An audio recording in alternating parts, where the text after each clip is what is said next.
Bonjour. Bonjour. Merci de venir à la librairie Logos nous présenter votre dernier ouvrage. Oui, merci de m'avoir invité. Est-ce que vous pourriez vous présenter pour ceux qui ne vous connaîtraient pas? Voilà, je suis Marion Sigaud, j'ai 75 ans, je suis historienne. Je suis historienne depuis pas si longtemps que ça, puisque j'avais 50 ans passés quand j'ai repris mes études d'histoire. J'ai pris mes études d'histoire pour comprendre un sujet qui me tenait à cœur et qui était éminemment dangereux à aborder. C'est que je venais de découvrir ce que c'était que la pédocriminalité de réseau.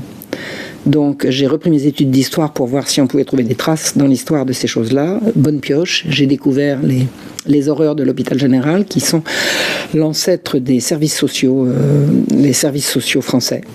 Donc les services sociaux français sont nés historiquement autour de 1632, c'est-à-dire à l'époque de Louis XIII. Et j'ai étudié l'histoire de ces services sociaux depuis leur jeunesse jusqu'à aujourd'hui. C'est relatif, il me semble, dans le livre La Marche Rouge. C'est dans le livre La Marche Rouge, voilà. La Marche Rouge, c'est la révolte des parents en 1750, quand la police se met à enlever les enfants. Au vu et au su de tout le monde, des enfants étaient régulièrement enlevés, mais ça se faisait discrètement. Et en 1750, un concours de circonstances que je ne peux pas résumer ici, fait qu'on se met à les enlever au vu et au su de tout le monde. Donc la Marche Rouge, c'est ce que j'ai appelé. C'est le nom que j'ai donné à cette révolte des parents. Et pourquoi Marche Rouge? Parce que j'avais découvert en 1996 la magnifique Marche Blanche en Belgique, quand les parents belges ont compris la réalité des réseaux pédocriminels dans l'affaire Dutroux. Donc les parents belges étaient sortis par dizaines de milliers en arborant une tenue blanche, des foulards blancs, des petits ballons blancs, c'était la marche blanche, le blanc de l'innocence des enfants. Et j'ai appelé la révolte des parents en 1750 la Marche Rouge parce qu'elle a été sanglante. Les parents, parents au sens général du terme, c'est-à-dire les pères et mères et frères et sœurs des enfants enlevés ont vraiment fait la chasse aux flics, la chasse à l'enleveur d'enfants. Il y a eu du sang, il y a eu des morts. Il y a eu un procès absolument inique qui a conclu à la pendaison de 2 émeutiers qui n'avaient absolument pas de sang sur les mains et à la relaxe des enleveurs d'enfants qui sont venus au tribunal montrer qu'ils avaient reçu des ordres du lieutenant général de police pour enlever des enfants moyennant finance. Donc, et eux ont été relaxés moyennant quelques livres d'aumône pour les pauvres. Enfin bon, c'est vraiment rien n'a changé.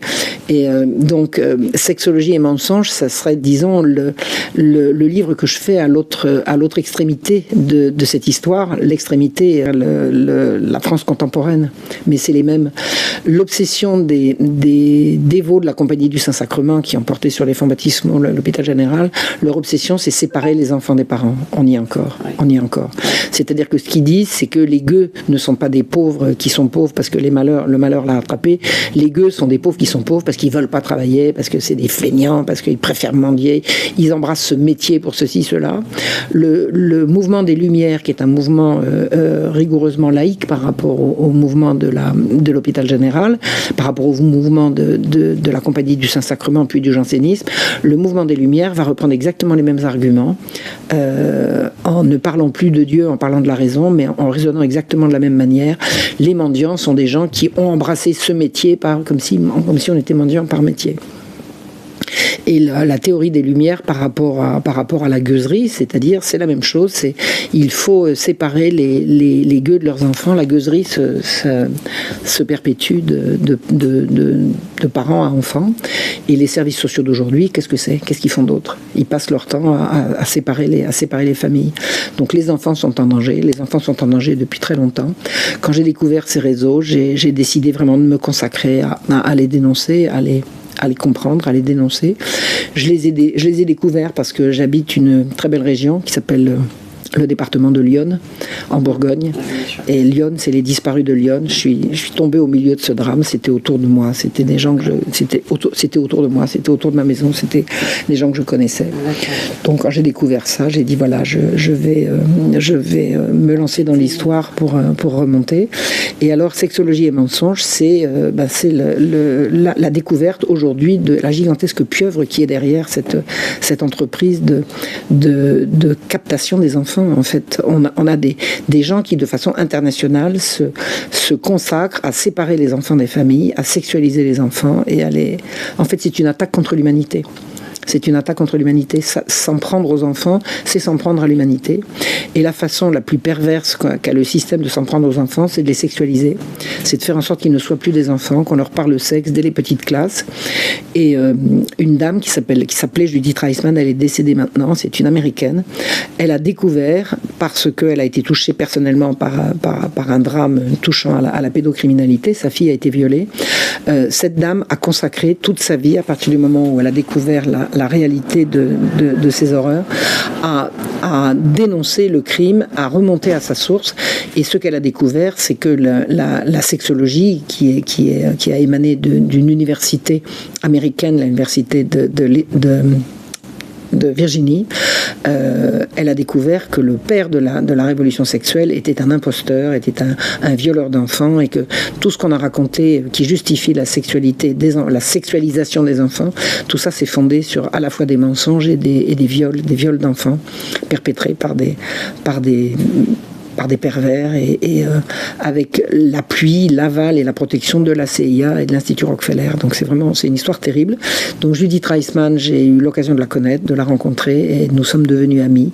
C'est un hommage que je lui rends, c'est-à-dire que le sous-titre de ce livre, c'est Sexologie et mensonges, le combat de Judith Reisman.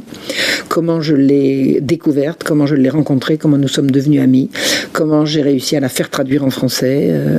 J'ai préfacé les 2 livres qu'elle a publiés, qui ont été traduits en français entre 2016 et 2017. Donc ça s'est fait par mon intermédiaire. Personne ne l'avait jamais fait avant.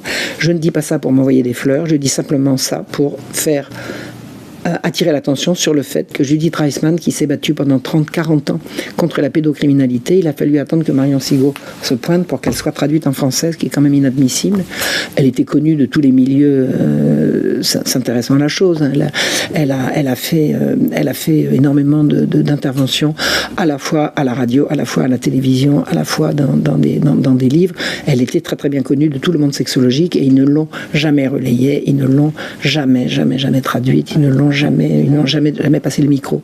Donc pour moi, le monde de la sexologie, à quelques exceptions près, et que je veux bien reconnaître, c'est pas le moment de le dire, enfin de le dire en détail, mais je peux le dire en général, il existe des sexologues qui font un travail intéressant et sérieux, mais d'une façon générale, la discipline, elle est tenue par des pervers qui séparent les enfants des parents, sexualisent les enfants dès le plus jeune âge et alimentent les réseaux pédocriminels. Et c'est ce que je dénonce. C'est ce que je dénonce. Voilà. Très bien, merci beaucoup. Merci Marion Sigaud d'être venue et pour les ouvrages que voilà. vous faites. Merci de m'avoir invité.